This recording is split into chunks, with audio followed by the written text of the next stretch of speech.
Good morning. As introduced, my name is Daddy Khuselo. Please call me DK.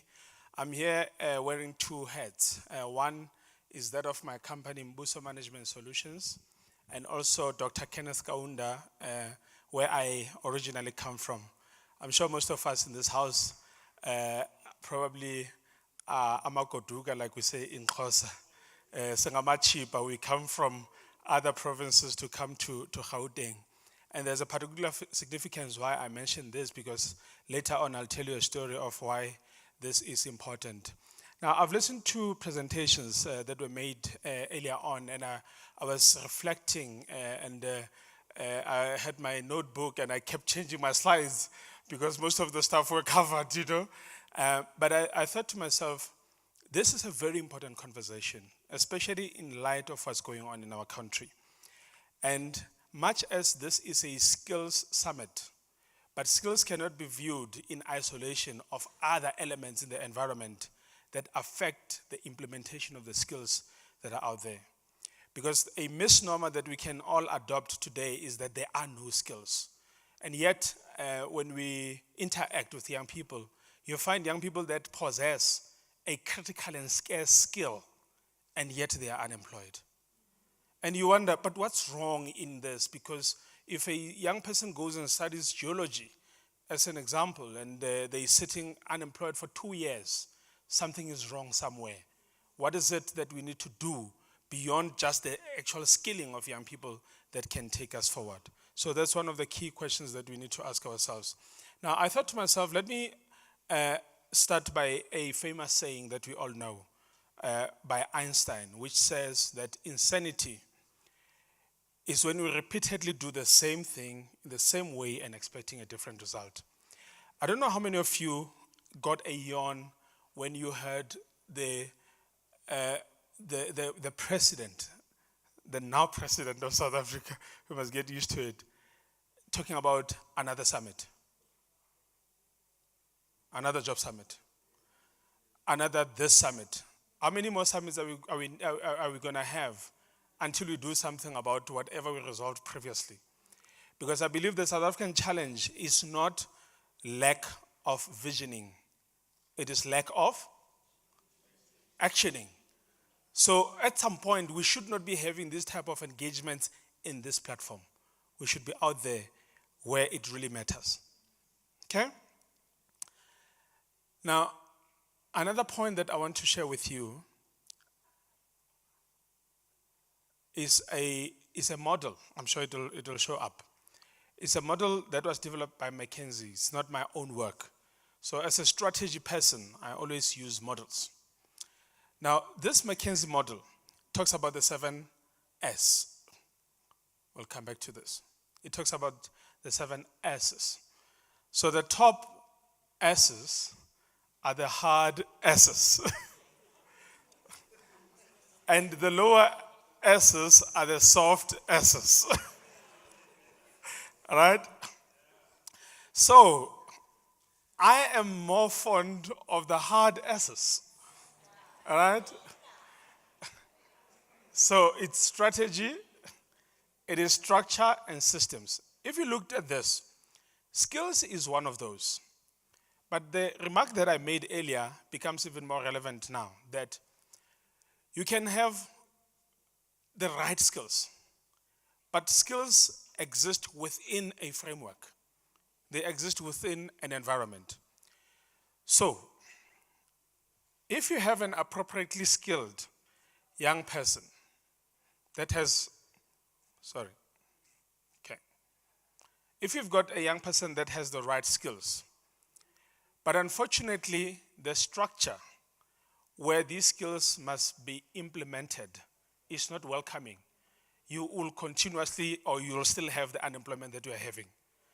So therefore, the structure of different economies that this country have need to be challenged. They need to be revisited. We need to do something with those structures. There was a very interesting admission by the gentleman from Agri Sene, who said there's a bit of resistance, but we're dealing with it. So we can pump out a lot of skilled young people, but as long as they move into an economic structure that is not welcoming of them, the problem will continue to exist. That's the challenge that we have. And that the same uh, uh, uh, applies to systems. Now, the glue that holds it all together is shared values. Do we share the same value or values as a society? To the point where we say, all of us are in this together. We understand the bigger picture. We understand why this has to happen, so that we don't only focus on one end of the stick and we ignore the other components. Now, here's what I want to touch on quickly. It's a quote that was on Fortune magazine in 1999, and I still find its relevance even today. That 70% of strategic failures are due to poor execution of leadership. It's rarely from lack of smarts or vision. What do you think? Very deep, all right? So the reason why we are not achieving as much as we could be achieving is not because we don't have a vision. South Africa has the National Development Plan 2030, a thoroughly done document. It's got a very good diagnostic report. It's got scenarios. It's got what to do with each and every sector of this economy. We've got a very interesting life problem. You know, when our problem as South Africans is an interesting life problem. We fail with a budget in hand. A very interesting one. So money is the least of our problem. Much as Dr. Ngasana was saying, we need more, but even the one that we have, we still don't spend it. Money still gets returned. So it's not lack of resources, it's not lack of visioning. It is this poor execution of leadership. So in other words, if we wanted to solve our problems, we can solve them when? Today. Because we can.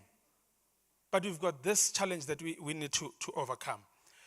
So I want to show you this model. But I'm not going to focus on other elements, but I want to focus on the top one there called synthesis. Or synthesis. I'm from those schools. Yeah. So please pardon me if I don't say it correctly. Yeah. Now, synthesis, in very simple terms, is the ability to connect the dots. It's your ability to be the master chef, to say, here are the ingredients on my table.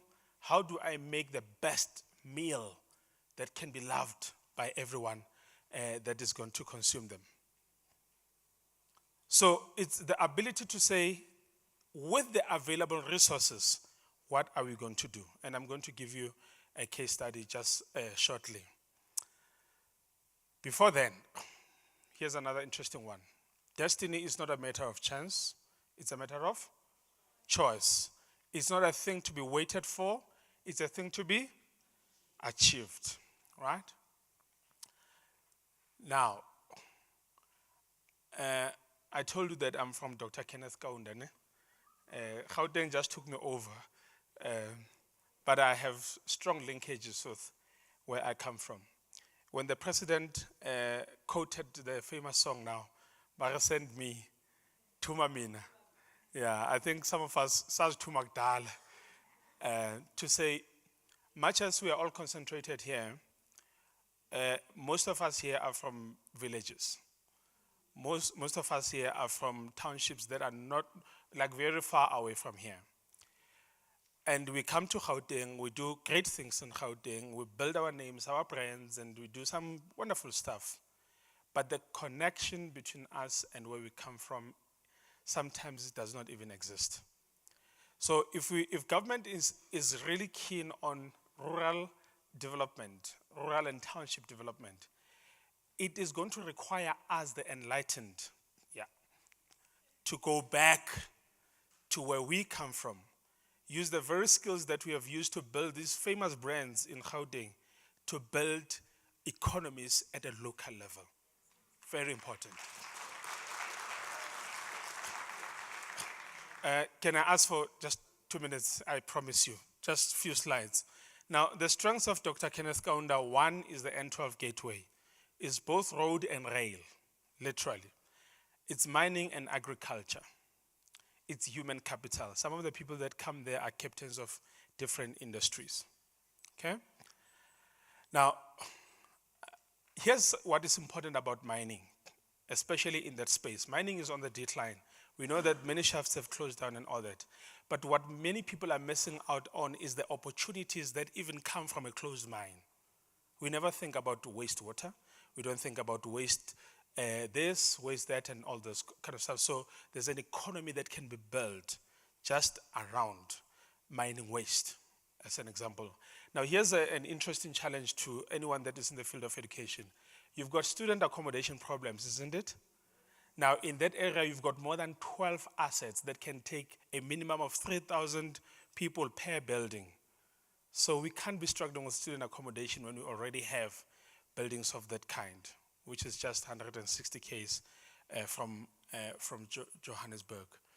Now, here's the last slide, Program Director. The reinstatement of the Vaal University Technology Campus in Matlosana. Now, I'm standing right in front on the left. Inside there is the mayor of the local municipality and the vice chancellor on my right in that space. So this is like a case study of what is possible. There's no tender involved there. It's just the Tumamina approach to say you've got assets that can build a campus. There's a need for student and the skills development. Bring this all together. No tender involved. Until we meet again, thank you and God bless.